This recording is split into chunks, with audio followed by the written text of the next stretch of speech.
ನಮಸ್ಕಾರ ಎಲ್ರಿಗೂ. ಈಗ ನಾನು Peenya 3rd stage 100 feet ring road ಇಲ್ಲಿ ನಿಂತ್ಕೊಂಡಿದ್ದೀನಿ. ಸ್ವಲ್ಪ ಇಲ್ಲಿ ಮುಂದೆ ಹೋದರೆ ಕರ್ನಾಟಕ ರತ್ನ ಡಾಕ್ಟರ್ ರಾಜ್ಕುಮಾರ್ ಅವರ ಸಮಾಧಿ ಬರುತ್ತೆ. ದಯವಿಟ್ಟು ಇದನ್ನು ಗಮನಿಸಿ.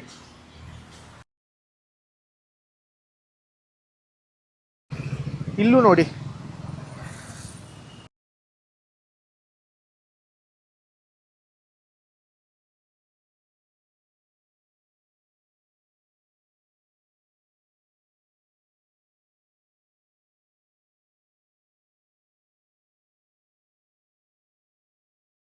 ನಾನು ನಮ್ಮ ಅಧಿಕಾರಿಗಳಲ್ಲಿ, ನಮ್ಮ ಪ್ರತಿನಿಧಿಗಳಲ್ಲಿ ಕೈ ಮುಗಿದು ಕಳಕಳಿಯಿಂದ ಕೇಳ್ಕೊತೀನಿ, ದಯವಿಟ್ಟು ಇದರತ್ತ ಗಮನ ಹರಿಸಿ.